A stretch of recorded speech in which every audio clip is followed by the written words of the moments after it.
नमस्कार. जय महाराष्ट्र. दरम्यान भाजपने काँग्रेस पाठोपाठ राष्ट्रवादी काँग्रेस शरदचंद्र पवार पक्षाला मोठा धक्का दिला. माजी मंत्री अण्णासाहेब डांगे यांच्यासह त्यांच्या दोन्ही मुलांचा आणि कार्यकर्त्यांचा मुंबईत भाजप प्रवेश झाला. हा प्रवेश जयंत पाटील यांच्यासाठी धक्का मानला जात आहे. अशातच मुख्यमंत्री देवेंद्र फडणवीस यांना जयंत पाटील यांच्या प्रवेशावरून छेडण्यात आल्यावरून जयंत पाटील यांनी थेट हल्लाबोल केला आहे. यावरून जयंत पाटील यांनी ज्यांना सोबत थांबायचे आहे ते थांबतील, बाकीचे जातील.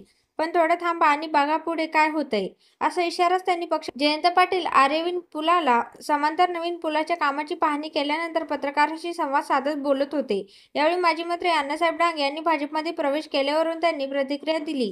ते म्हणाले, विरोधकांकडून ऑफर येत असतात, जे फुटणार ते फुटत राहतात. पण राष्ट्रवादी काँग्रेस शरदचंद्र पवार पक्षात माझ्याबरोबर ज्यांना थांबायचे आहे ते थांबतील, बाकीचे जातील.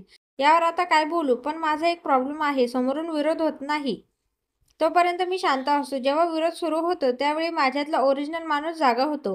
त्यामुळे थोडं थांबा आणि बघा पुढे काय होतंय ते, असा इशाराच विरोधकांना त्यांनी दिला आहे. यावेळी त्यांनी माणिकराव कोकाटे यांच्यासह इतर वादग्रस्त मंत्र्यांच्या राजीनाम्यावरून मुख्यमंत्र्यांवर देखील निशाणा साधला. मुख्यमंत्री वादग्रस्त मंत्र्यांची पाठराखण करत आहेत. सरकारमधील कोणताही मंत्री काही बोलू देत नाही, करू देत नाही. मुख्यमंत्र्यांना हे मान्य आहे असेच आता वाटत आहे. त्यामुळे मंत्री माणिकराव कोकाटे यांच्यासह इतरांच्या राजीनाम्याचा विषय येत नाही.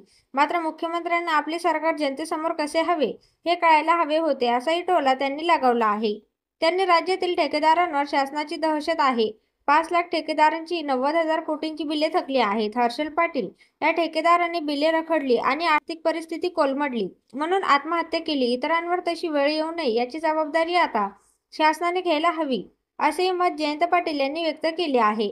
यावेळी त्यांनी आगामी जिल्हा परिषद, पंचायत समिती, महापालिका, नगरपालिकांच्या निवडणुकीच्या पार्श्वभूमीवर पक्षातील पदाधिकाऱ्यांना चांगलाच दम भरला. ते म्हणाले, अनेक जण सत्ताधाऱ्यांच्या संपर्कात आहेत. त्यामुळे ज्यांना जायचे त्यांनी आताच पक्ष सोडून जावे. मी आता मोकळाच आहे. महापालिका निवडणुकीवेळी जर कोणी पक्ष सोडला तर त्यांचा कार्यक्रम करू, असंही यावेळी त्यांनी म्हटलं आहे.